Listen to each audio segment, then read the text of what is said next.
right onto that mat and kind of spin around. Hey, go ahead and put your hoodie down for me. Thank you. Raise your right hand. Man enough pending for the court, you solemnly swear or affirm to tell the truth, the whole truth, and nothing but the truth, so help you God. Yes, sir. Go ahead and state your name and spell your first and your last name for me. Jalen Kelly, Jalen, last name Kelly. Thank you. Thank you, Mr. Kelly. Go ahead. Okay, Mr. Kelly, good afternoon. I want to ask you, what was your relationship with Corey Watts? That's my girlfriend. Okay. And were you living with her at 633 Jackson Avenue back in December? Yes, Who lived at that house with you? just us. And so, I know this is probably an uncomfortable situation, but this is being recorded, and so there is a little microphone there, but I'm gonna need you to keep your voice up, okay, so that everybody in this courtroom can hear that. So, I'm just gonna ask again, who was living in that home? Just us. Okay, and would that be you and Corey? Yes, ma'am. Okay, do you have any children? Yes, ma'am. Okay. And did your children ever reside there? Yes, ma'am. Okay. And what are your children's names? Kyla and Zanila. Okay. And could you give the court their last names as well? Kyla Booker and Zanila Pacheco. See, the first, is that Zanila. Zanila Pacheco? Thank you. And how old is Kyla? Or, I'm sorry, Zanila, sorry. 4. 4. Okay. And how about your other daughter? Kyla? 4. They're both 4? Yes, ma'am. Okay. And back on December 6th, were they at your home at 633 Jackson? Yes, ma'am. And did they have a room in your house? Yes, ma'am. Could you tell the judge sort of how their room was set up? If they each had their own bed or? They each had a bed on either side of the room, and a dresser for clothes, TV, and like a stand for the TV, and like a rug in the middle. Pretty common little girl children's room? Yeah. Yes? Yes, yes. Thank you. And did you have your own room in the house? Yes. Okay. And who else, if anybody, shared that room with you? Corey. So you and Corey had one room, correct? Yes. And then your girls had another room? Yes. And was there a third bedroom in the house? Yes. And did anybody stay there in that room on December 6th? No. Had somebody previously stayed in that room? Yes. Okay, who was that? Cam. And, Can you state the full name? Cameron. I mean, Cameron Brigg. thank you. and is it fair to say he's Corey's brother? Yes. But he wasn't living in that room back on December 6th. No. So, start with the morning of December 6th. Is it a fairly standard morning? Yes. Okay. And then at some point, do other individuals, well, let's ask this, who's at the house that morning? Me, Corey, Kyla, and Zanila. And at some point, do other individuals come to the home? Yes. Okay, who arrives there? No. So I saw your head nod and say them, but could you, did you see, you saw 2 individuals that are in this courtroom come to your house? Yes. Okay. Could you point them out one by one and say an article of clothing that they're wearing? Blue. One by one. Yeah. Do you I want you to point to the individual you see and state their name. Blue Tavin and Blue Dewan. Okay. Talon Irvin? Yeah, yes, right. Irwin. And which one is Mr. Irwin? The one with white sleeves or the one without white sleeves? White sleeves. All right. And so with white sleeves is Mr. Irvin, right? Yes. And then who point to the other individual and state his name? Dewan. Robinson? Yes, yes. There's a lot of people with blue here. Who is he? Is he sitting next to someone? He's sitting next to the man in the suit. Who does he? What kind of tie does he have on if he has a tie? Black and red tie. Striped? Yes. All right. Your Honor, I'd ask the record reflect that the witnesses identified the defendants. It will so reflect. He has identified both defendants individually Thank you. and satisfactorily. So, Mr. Kelly, you see these two men come to your house. Was anybody else there as well? Yes. Okay. And could you name those other individuals? Josh Bondren and Cameron Briggs. And how is it that you first noticed that, let me go back here. Do you know Mr. Robinson and Mr. Irwin? No, Okay. Did you know them back on December 6th? no. How is it, let me back up here. What's your understanding of how they came to be in your home? No. Did you say you don't know? Yeah, I don't know. When was it that you first noticed they were in your home? I just peeked in, seen them, voices I ain't never heard. Okay, let's go with this. What part of the house did you first see them in? The kitchen. And where were you at when you heard these voices before you peeked in the kitchen? My room. So you're in your bedroom, you hear some voices, and you decide to kind of investigate who's in your house? Yeah, yes. And so you walk from your room to the kitchen, is that fair to say? Yes. And peek in, Yes. and that's when you observed these two men. Objection, Your Honor, I don't mind leading a little bit, but we're getting a little far with that. That's leading. Clarifying, Your Honor, I can rephrase. Go ahead and rephrase. So when you peek in the kitchen, what do you see?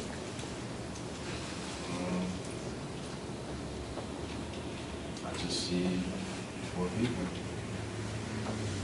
talking about whatever they're talking about. Did it seem like there was a disagreement, or did it seem like everybody was getting along? I wasn't a disagreement. Were they engaging in any activities or anything in that kitchen area that you saw? No. Did you observe any firearms in the kitchen? No. Did you hear anybody discussing firearms or guns? No. So, did they, to your knowledge, did they seem to know that you were there? Yes. What'd you do next?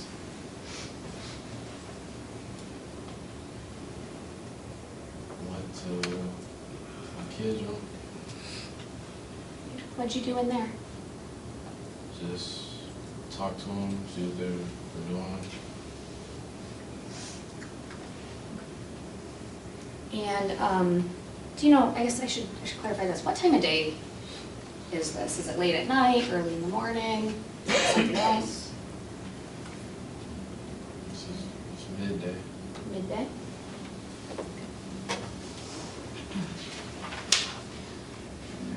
What do you do after you go check on your girls in their bedroom?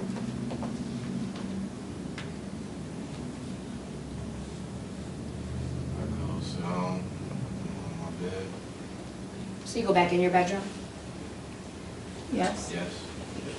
And is anybody else in your bedroom? Corey. Is your door to your bedroom open or closed? Open. And what happens next?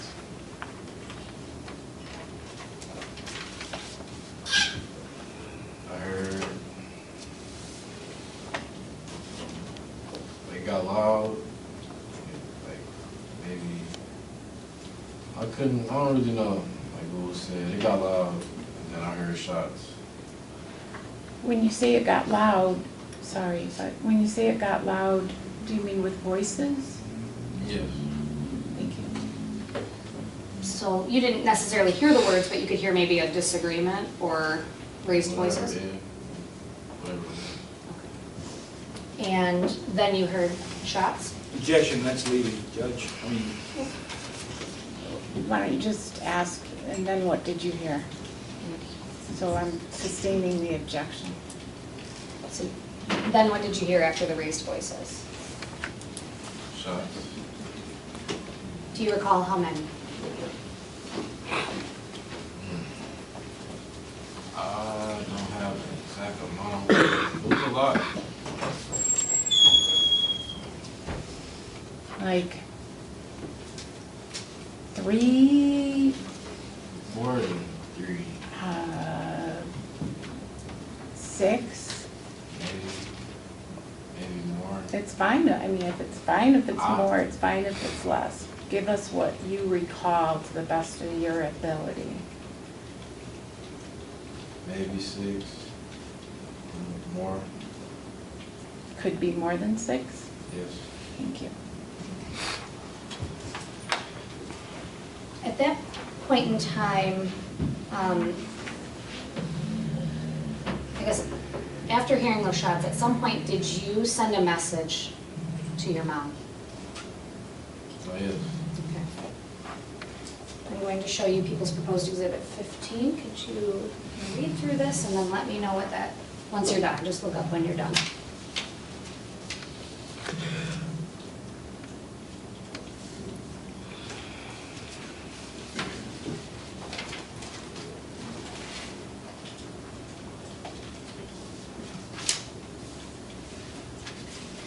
And what does that photograph appear to depict? I told my mom. So let me clarify, does that show a text message string between you and your mom? Yes.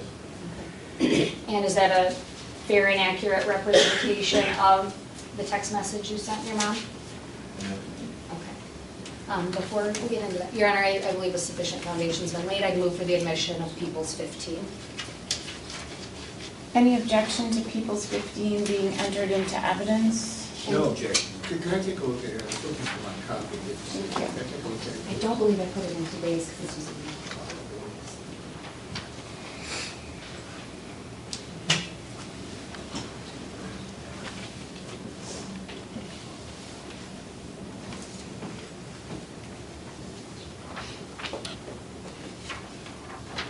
No objection, thank you. Thank you. So, you said that's 15, correct? 15, correct? People's 15 will be entered into evidence? If Your Honor, I was going to have him read it into the Sure. record, if that's all right? Sure. Okay. Make sure he's clear as to, you know, who's saying what, obviously. So at, on December 6th at 3:12 PM, who sent that text message that's outlined in gray? Me. Yes, right there. Me. You did? Okay, could you read that into the record? Nothing. They planned on my thing. I'm about to make something for them to eat real quick. Okay, and then who responds in blue? My mom. Okay, what does she say? Better go check. Silly Julia just did the same. She said what? Can you repeat that? She she said, you better go check silly Willie. Like, just like praise or expression. Okay. So that text communication between you and your mom is kind of lighthearted, talk about her grandchildren, correct? That first part that you just read? Yeah. Okay. Now let's get into approximately 5 minutes later on December 6th at 3:17 p.m. Can you read your text messages into the record? I said, Mom, I need help. People came with guns. People just came with guns. She said, police on the way, and your dad, please be safe and calm and keep yourself and the girl safe. Thank you.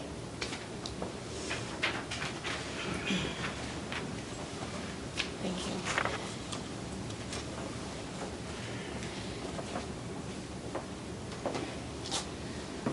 So, Mr. Kelly, did you text messaged your mother? Did you make any other phone calls at that point in time after hearing after hearing those shots? Yes. Okay. And who did you call? 911. Okay. Who did you call? 911. 911. Thank you. I apologize, Ms. Kroll. I'm going to need to be let in again to the Zoom share. Thank you.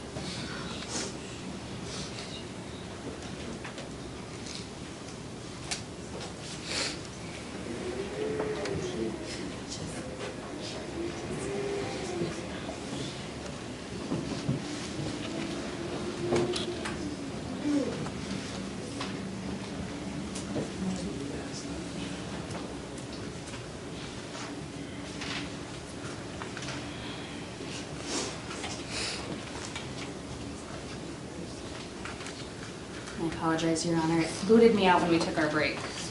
Thank you very much.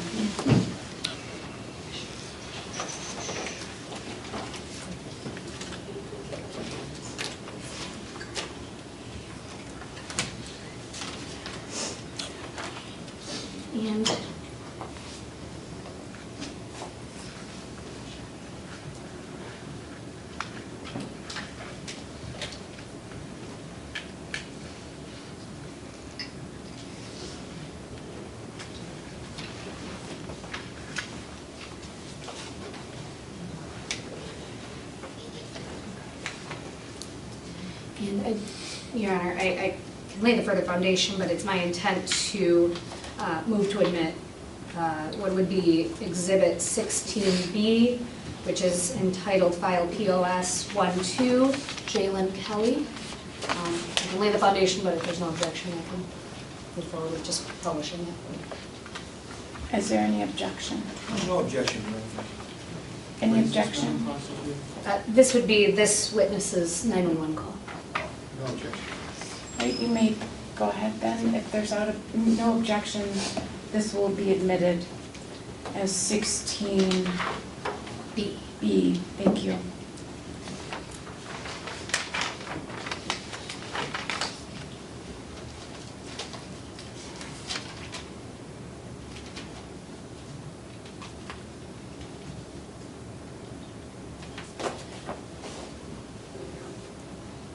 Does not want to let me unmute, Your Honor, and I apologize. Here. Oh, that sounded good.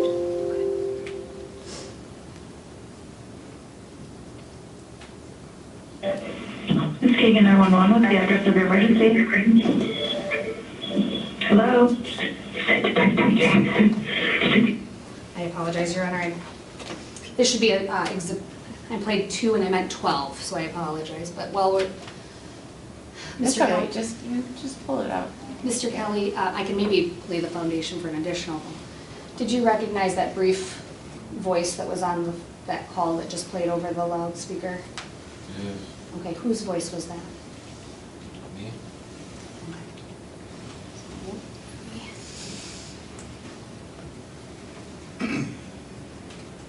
Okay. Thank you, Your Honor. Now it is 16B, Okay. and the wrong file. 6-3 what? In the still the wrong one. That's Corey's. This is the one we couldn't get to work this morning at all. So 6-3 what? I'm just gonna mute that call.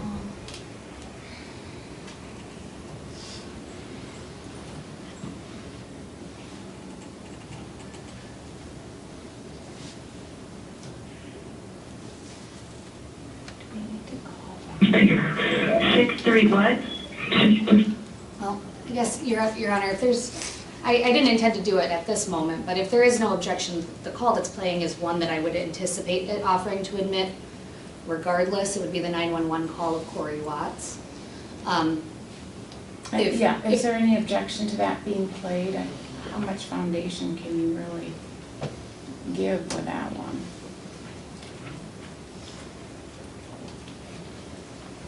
So this is not this witness's 911 call, Madam Prosecutor? It's not. It's the female deceased Corey. victim, Corey's. Your Honor, I would object because it is an out-of-court statement that she's going to be playing. This is not declarant. So I believe that this would fall under hearsay.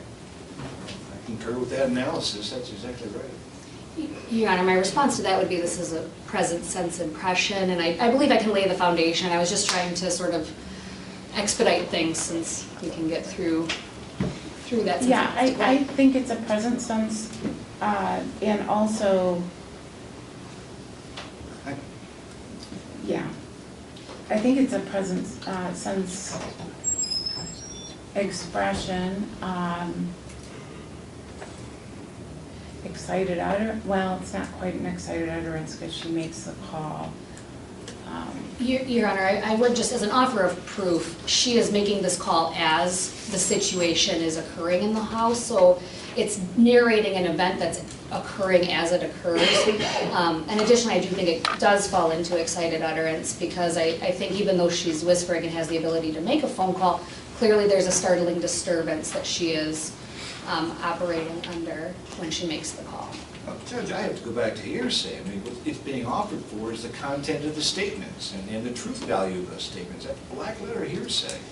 And whether it's a present sense impression or not would require further foundation that we're not going to get from someone who's deceased. Your Honor, if I may begin. If I may, also, my concern is that we're not able to cross-examine this person, obviously, but if we were, perhaps we would be able to get to the fact that some of what she is going to be saying is wrong or misinterpreted by her. So if this is being offered for the truth of the matter asserted, I believe that is the fear that we anticipate. Ms. Bloomquist? Yes, Your Honor, I am offering this for the truth of the matter asserted, but I don't think that that somehow takes it out of this hearsay exception. The reason she's not here to be cross-examined by it is because she's unfortunately deceased based upon criminal actions that are what brought us to court already. So I just don't see how that can be a viable basis to sustain an objection. There is case law current that is directly on point that a deceased homicide victim's 911 call is admissible as a present sense impression or excited utterance. I am happy to pull that case law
Corey,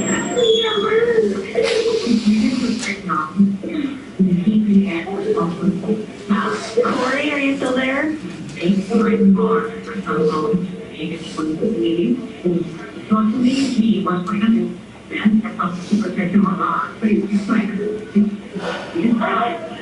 Hello?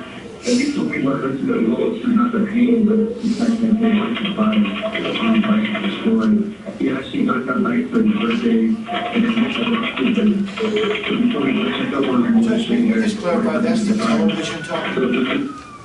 I was just thinking about that clarification. Yeah, I think any voice after her, other than the children and Corey, appear to be the television. And actually, Your Honor, with the admittance of this, I believe it should be admitted as it relates to the mother talking, but I think anything after that. She's not the mother, but Oh, not you the mean mother, but- Corey? Yes, Corey, but after that, I don't believe that it's necessarily, well, we would object after that portion. I don't believe, I mean, how is that? You mean after she's done talking? Yes, after she's done talking. Your Honor, I do believe that the children's statements fit into the same exceptions. They're narrating a then existing, or, you know, what's currently going on or what has happened. And so for the same reasons as to what Corey has said, what the child has said is also admissible. Were they narrating, Your Honor, or was the little girl, I thought I heard her say something about getting in the closet and things like that. I don't think that's a narration of what's going on. I think it may be a narration of what's going on. They're probably looking for safety options. Judge, if I may just join the objection and offer this. Lost it.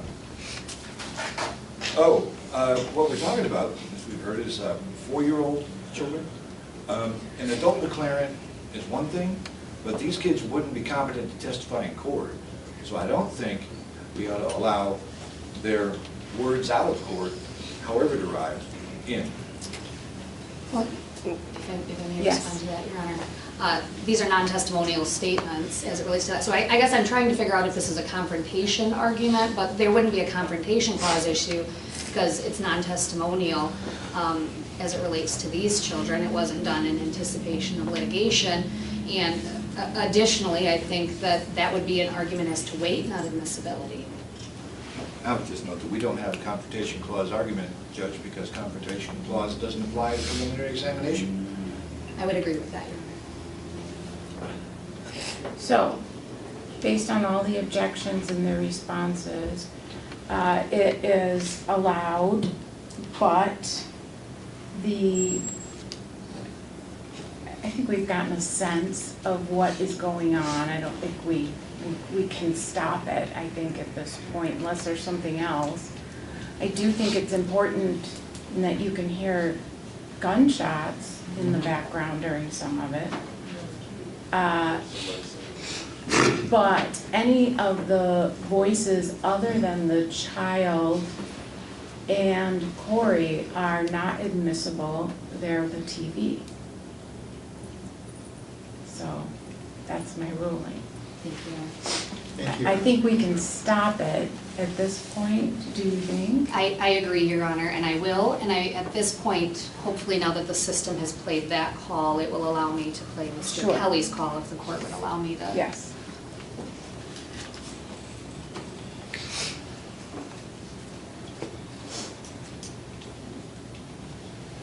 Six three what?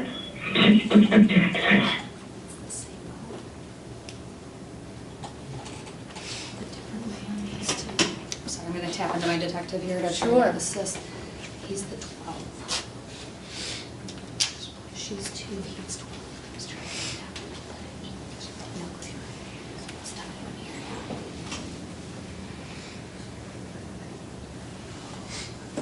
in here. 6 3 what?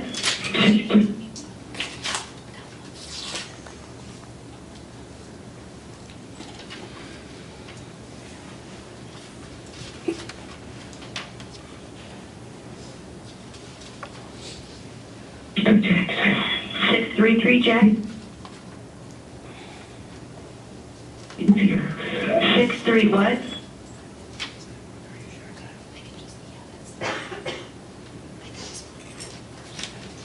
Your Honor, I'm just gonna move on without. Okay. Okay. Mr. Kelly, I know we weren't able to get your 911 call to play, but do you recall making a phone call to emergency services? Yes. And did you describe to them what you were experiencing in that moment? Yes. And this is specifically after you hear the first gunshots that you hear from your bedroom, correct? Yes. Okay. Now, what are you observing and seeing after you hear those first shots? Nothing really. I was trying to. I went to the bathroom, try to like hear without going like all out there, downstairs.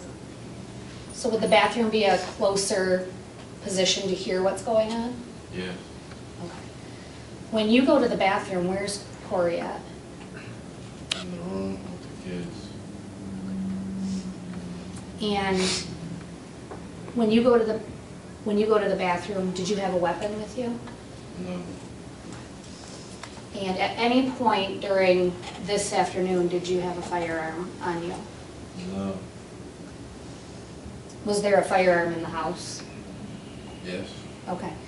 I want to thank you for answering so clearly.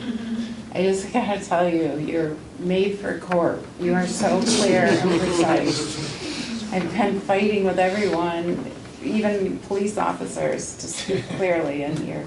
So just thank you. I'm showing you what's marked as People's Proposed Exhibit 12A. Do you recognize what's in this photograph? Yes. Okay, and what does that appear to be?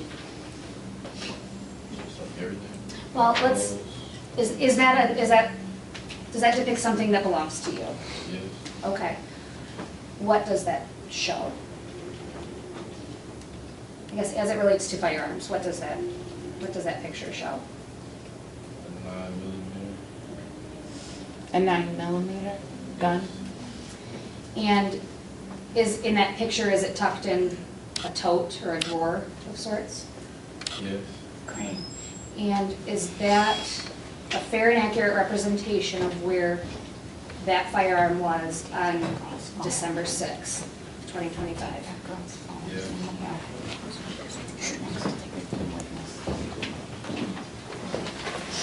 Your Honor, I would move for the admission of 12A. Third in, Who had their phone out? this girl. Right, that one. The blonde? No. That one, there, yes. Yeah, give me your phone. You need to give your phone to that officer. No phones on in the courtroom. You're probably gonna lose your phone. Was there an objection? No objection. No objection. Okay. Now, the firearm that's in 12A, is that one that was in the house that day? Yes. Okay. Was it ever taken out of that drawer that day? No. So you go to you're unarmed and you go to the bathroom. What happens next? And I go to my kids. You go to your kids? Where are your children? In the house. Where in the house are your children? The last corner room. Like the room in the living room. And is it fair to say that's the children's room that has the 2 twin beds? Yeah. Who's in that room when you get into it? Corey. Anybody else with Corey? The kids there. So there's you, Corey, and the 2 girls Yes. in the back bedroom. And then what happens? Well, I guess let me back up. When you go into that bedroom, before you get into that bedroom, do you see anybody else? No. Did you hear anything else when you before you get into that bedroom? No. When you go into the bedroom, is the door open or closed? The door was open. And after you go into it, did you leave it open or No. something? Okay, what did you do with the door? Closed the door, locked it. And then what did you do once you locked the door? I was trying to get out of one of the windows. Figuring out which window to get out of. Your Honor, if I may see Exhibit 11, read it with the court.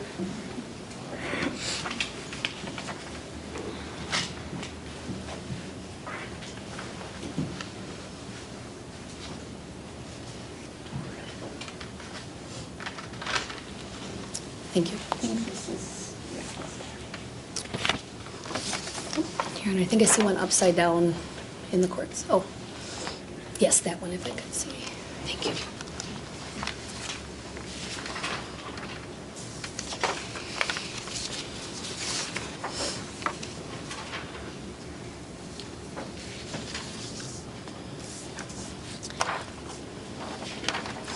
And so, Mr. Kelly, I'm showing you 11A. I'm just going to have you look towards the top here. Does that appear to be the window that you're talking about? Yes. Trying to open? Okay. And so you see how in this photograph it's partially open? Yes, ma'am. And is that, it's your testimony that you partially opened it? Yes, ma'am. Okay. So you're at the window, and where are your children in that room? Well, you're at the window. They're in the bed, Okay, which bed? the one on the right side. The one further from the window? Yes, ma'am. Okay. Where's Corey at? On the same bed. Okay. And how are their bodies positioned? I guess you could say like stacked on top of each other. Okay. Who's stacked how? Like they just like bunched up, like she was like had them both. She had them like both. Is she Corey? Yes. Okay. Did it appear to you that she was like shielding them? Yes, in a way.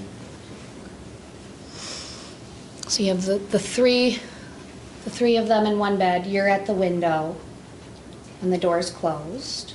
What happens next?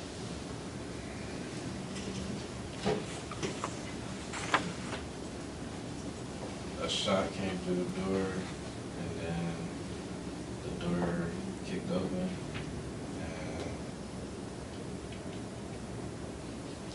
I got shot 4 times.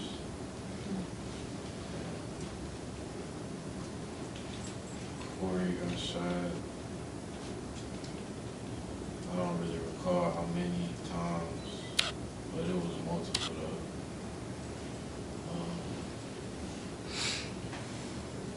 Somewhere in between that, my daughter had to get grazed. Which daughter had? She actually has a bullet on her. Still, so the bullet remained in her? it's in her fatty tissues. She has a procedure to get it taken out next month. And I know this sounds like a silly question, but was that injury there before this day? No, And so she still has a bullet lodged in her, is it in her arm or her torso? Okay. And if the record would reflect, the witness has kind of rubbed his rib cage area to show where It will so reflect. So how many shots would you estimate were fired towards you, your children, and Corey?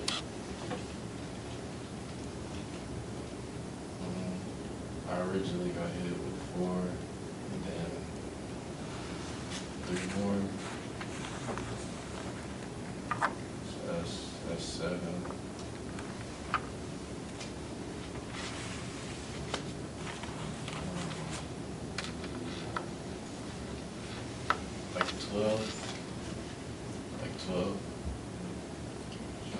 in the bedroom, just in the bedroom area, Yes. were the 12 shots? Because you heard shots before that, right? Yes. Okay. So you're just speaking of the bedroom you heard or received a total of 12 shots. Yes. Thank you. So just to clarify, you hear these first shots that cause you to go in the bathroom, and then these shots happen in the bedroom. How long do you think elapsed between those two firings? Maybe a minute. Minute or less.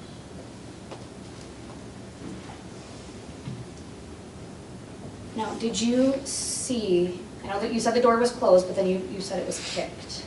Did you see who kicked that door? Yes. And who did you see kick that door? Tap. And when he kicked that door, did he have a firearm in his hands? Did you say Tavin? Yes. Irwin? Yes. And did you get a look at what kind of firearm he had in his hand? It's a rifle. And you were at the window when the first shots into the bedroom happened. At some point, did your position change because you'd been shot? Yes. Okay. Where did you end up? On the floor. Halfway under the bed. And were you under the bed that your children were on, or the other bed? Opposite bed. And were your children and Corey still on the other bed after you got shot? Yes. And it's your testimony you saw Mr. Irvin with the rifle, correct? Yes. And what did you see next? Not much besides seeing Corey at the floor behind me after she got shot. Kind of like out of my peripheral. And then he shot me again. When you say he, who do you believe? Tavin.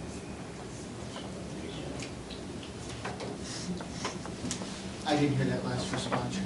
Tavin.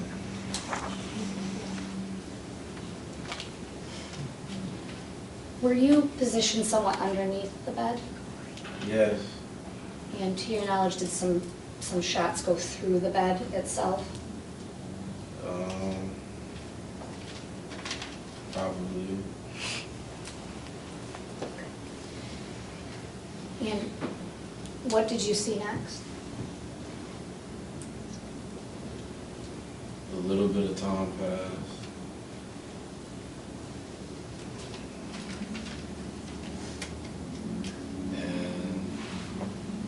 And I heard like sirens.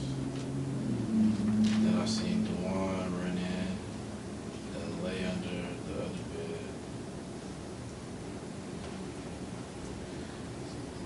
So there's a bit of a break, and then you see who? Dewan. Robinson? Yes. And it's you. Could you just kind of explain to the judge how he's acting or how he appears to you? How he appeared is came in and laid under the other bed. Did you notice if he had anything in his possession when he came in? A rifle. And I guess I can do this one at the closing. So when you see that, are you still on the ground near the bed by the window? Yes. And did he go under the same bed or the bed on the opposite side of the room when you see him? The opposite. So he goes to the floor near the bed that your children and Corey were on. Yes. Did you hear any further shots while you're still in that bedroom at that time? No. What did you do next?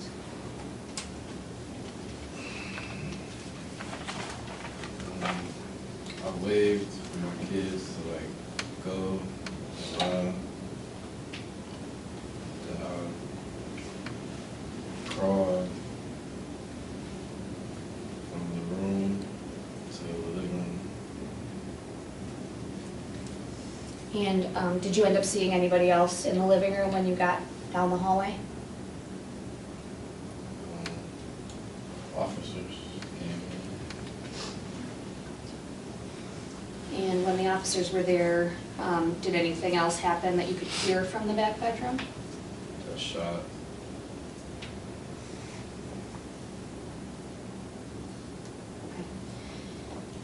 Okay. And let me ask this. You testified that Corey was also on the ground by the time you were moving out of the bedroom. Is that accurate? Yes. How close in distance would you say she was to Mr. Robinson, who was on the floor by that bed? I guess, let me ask this, is closer than you and I are, or about this far? Maybe a little closer. Okay. Maybe. About here? Okay. The record reflect, I'm about 18 to 20 inches from the edge of the witness stand. And this is describing the distance of what exactly? Of where Miss Watts was on the floor to where Mr. Robinson was at on the floor.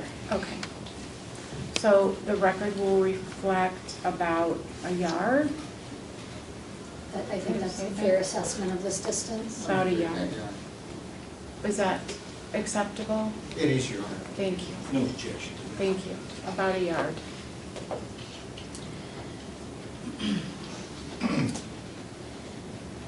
So, Mr. Kelly, did Corey ever have a gun in the house that day? No.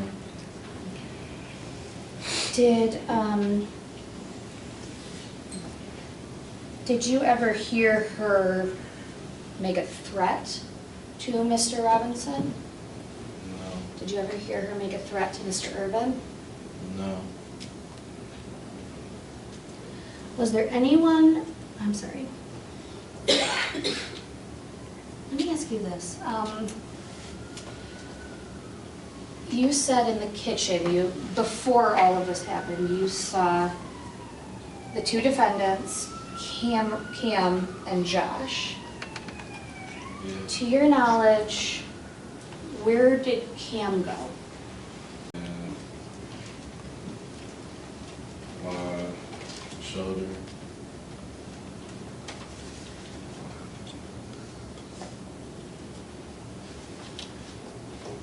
Mr. Kelly, how long did you have to stay in the hospital after this?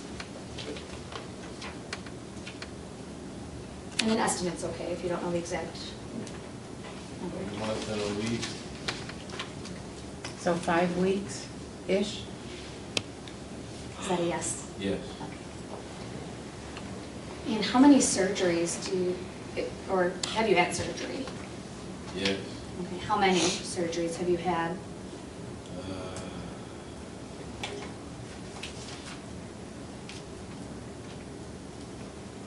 I had a few. I would say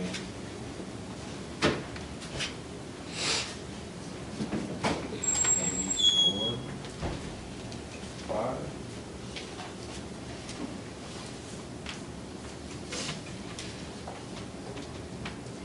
And let's talk about your daughter Kai. You said she has an upcoming procedure to remove that bullet, correct? Yes. And Did she have any other medical treatment as it relates to her gunshot wound? Yeah, she went to Trinity, after she kept going to appointments to be seen, but no one would take out the bullet until now. And let me ask this,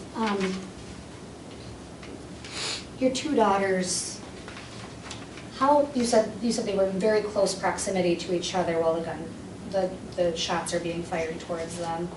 And I know you sort of put like your arms out like this. Were they were within an arm's reach of each other when the shots were fired?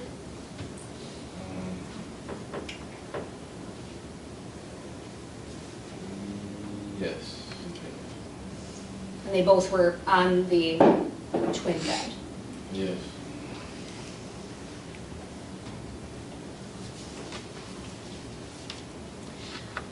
When Mr. Irvin was firing through that doorway, did he shoot after the door was open? Yes. Was there anything blocking his view that he was shooting at children? Objection calls for speculation as to what he saw or didn't see. Well, Your Honor, the question I asked was there anything blocking his view from the doorway to where the children were when he shot? I think that's fair based on the layout of the room. That's a better question. So you can No. answer that question. No. There's nothing obstructing his view, correct? No. He could fully see that there were children. Well, we don't know what he saw, but anyone would have been able to see children. Yes. I have nothing further. Thank you, Mr. Kelly. They're going to ask questions. I have a quick question. When Mr. Robinson came in and went under the bed, did he say anything? No. He just walked in, closed the door, and crawled under the bed? Just ran in and went under the bed. I don't know. So, did he appear to be wounded at that point? I couldn't tell. Did he run in quickly? Yes. Was blood flying or anything when he first ran in? I couldn't tell. Okay, thank you. And Mr. Hendrickson is going to have some cross-examination questions for you.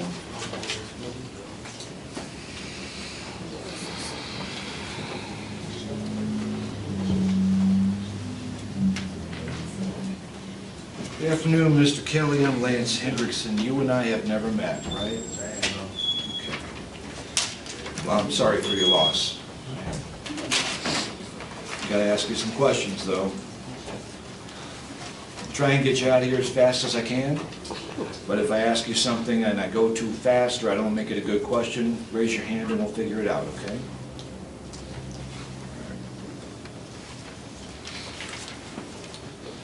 Do you suffer from any, and I'm sorry for the question, but I have to ask, do you suffer from any mental health issues or problems? No. Do you feel like you have a memory about as good as anybody else's? Yes.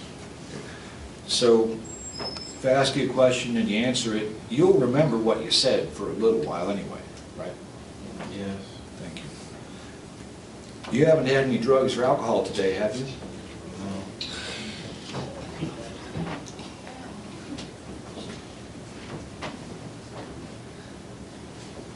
Well, I'm not trying to trip you up, so some things I'm going to ask you are about some of the things that you've said. And if you don't remember, you might be able to refresh your memory from time to time. So if you really don't remember something, that's what we might do. So let's go back to December 6th. Well, what did you do for a living, sir? Temp work. Okay. And you were staying at 633 Jackson for, was it about a year? Give or take, yeah. Yeah. Yes. And did Cameron Williams or Briggs stay there with you No. over the whole year? He didn't stay there?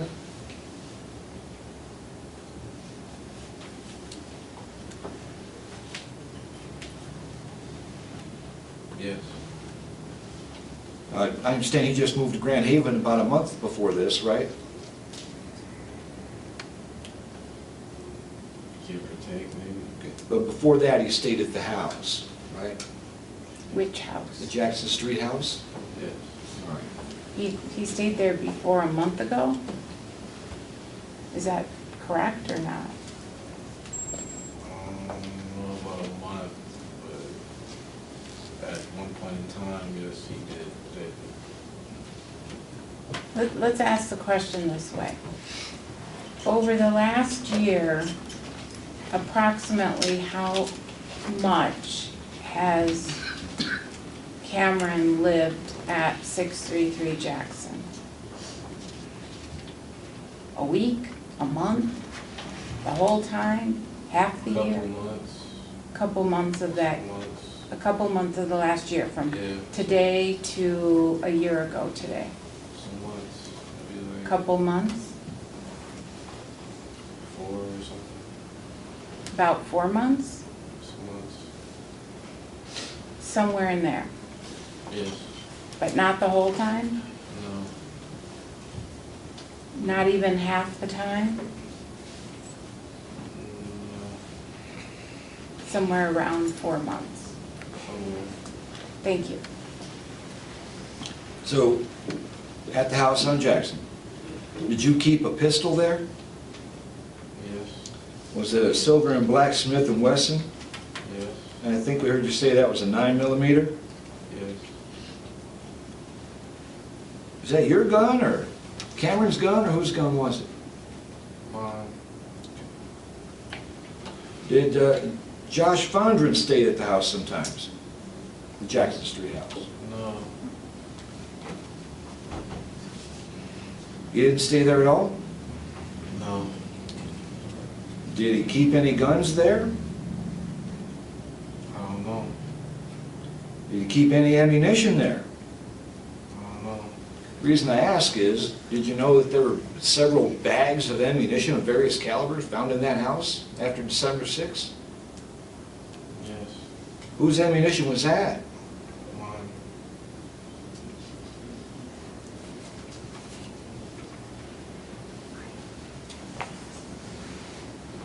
Sir, there was a .30 caliber automatic rifle kept in that house, right?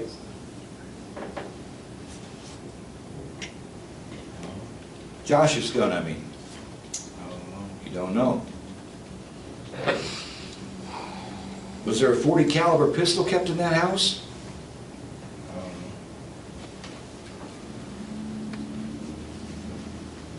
know. Sir, there came a time after the shooting, when you were in the hospital, on December 18, 2025, you had a conversation with an assistant prosecutor, isn't that right? Yes. It was Prosecutor Amal Hoopercar, right? Maybe you don't know his name. Okay. But he came to the hospital to talk to you, right? Yes. And he recorded that conversation, right? Yes. Now, on the day that you had that conversation with Mr. Hoopercar, had you had any... And I'm just Excuse me? going to, I guess I'm going to object as to foundation, Foundation? as to Mr. Hoopercar being there. I don't believe, I think the recording was done by Detective Hall. It was not. Got it. I guess I'll leave it to, I still understand the objection. He's I'll telling me. withdraw. She's withdrawn it, so you can proceed. So there in the hospital, did an assistant prosecutor come and talk to you on the 18th of December?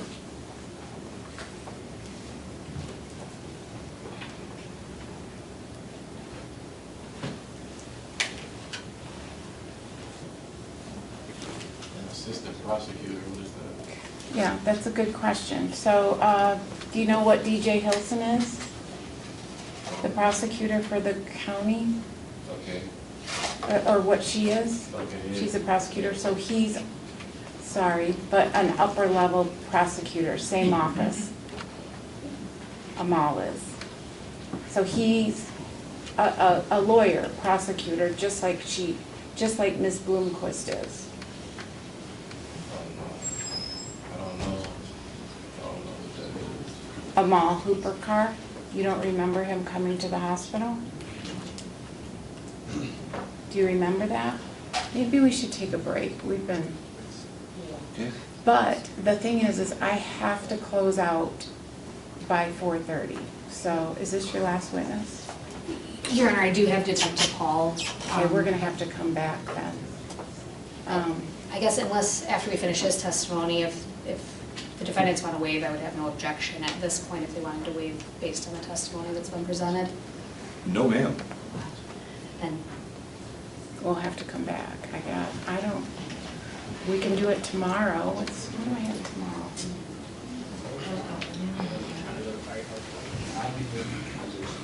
Your Honor, my client's in custody, and so it's Yeah, well less of a convenience than we're. then we need to speed it up. I'm less worried about the time, I'm just saying that we can reschedule at the court's leisure. All right, no breaks, let's go. Let's go though, because that's it, we're closing out. At the hospital on December 18, somebody came and talked to you, right? And that person recorded the conversation, right? Right. And that was a male person, right? Like a man? Okay. Did you know that you were being recorded? Yes. Okay. Now, that day, had you had any painkillers in the hospital? Probably, yes. Right. When you had this talk, were you clear-headed? Yes. Yes. So I'm going to ask you again, did Josh Fondren keep any guns in that house? How about the AR rifle?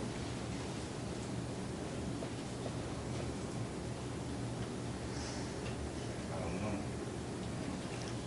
Did you ever see the AR rifle in that house on December 6th, before the shooting started? No. You didn't see it on the kitchen table when you peeked in? No. When you spoke with the man at the hospital, you said to him that you saw the AR on the table next to Josh. You remember saying that? No.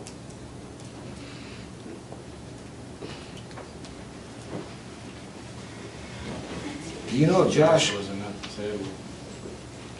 where was it? Standing. I'm sorry, where? Standing. The gun was standing? He was standing. Josh. And then, Who was standing, sir? I want to understand. Josh was standing. Josh was standing up. So, could you see what was on the table? No. So, if you told the prosecutor that you saw that AR rifle on the table next to Josh, would that be true or not true? I didn't see anything. You didn't see anything. I'm gonna give you some water, a couple of crackers if you want, because I know, you're still recovering really, and maybe you need a little water.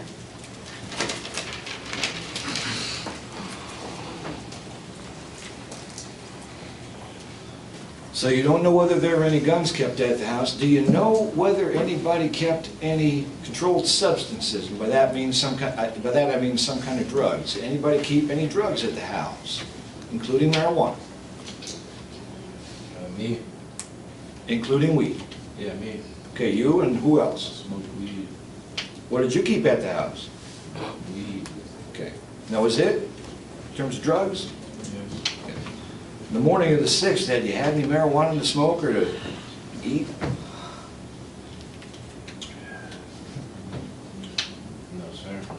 You have any other drugs or alcohol that day? No. Okay. You're welcome to eat and testify.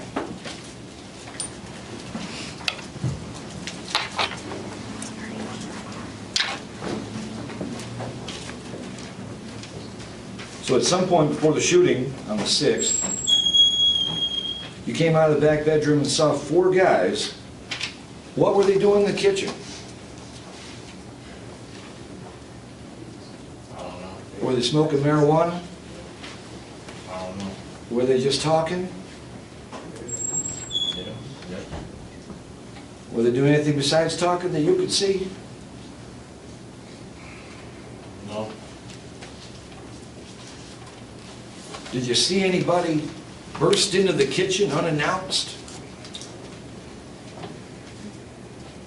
No. Do you have a sense of how long those guys were at the house? All 4 of them?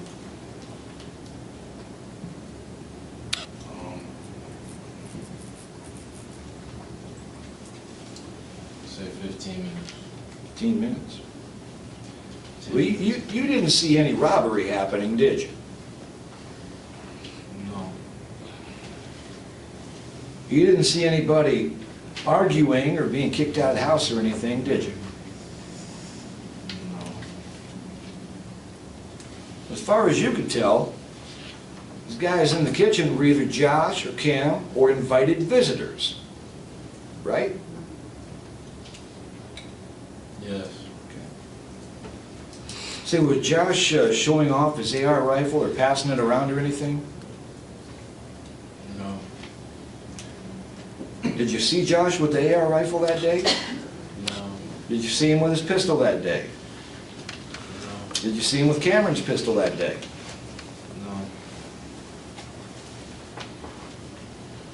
No. At the time you peeked in the kitchen, did you see anybody wearing masks or pointing guns? No. It seems like a silly question, but there's a thing about the hospital and the clothes. You didn't have a mask on that day, did you? Me? Right. No. So if someone says you had a mask, they got it in the wrong bag, right? Yeah. Okay.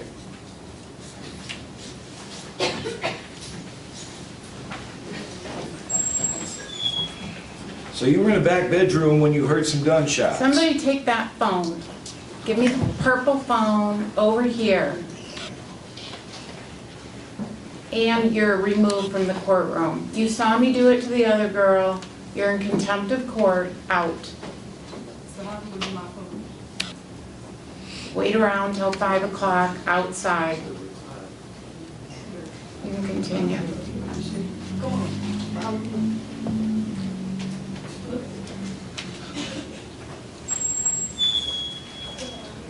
All right, so this first batch of gunshots you heard, could you tell where they were coming from?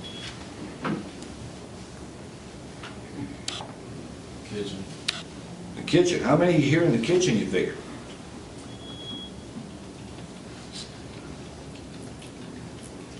Six or more.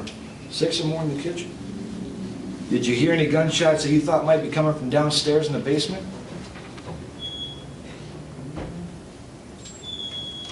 Potentially. Okay. How many you figure of those?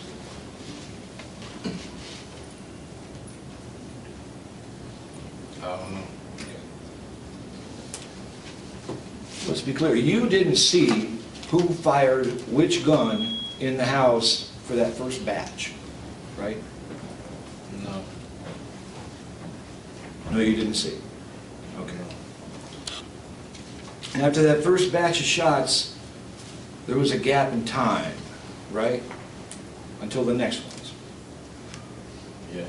Okay. And in that gap in time, you went in the bathroom, right? Yes.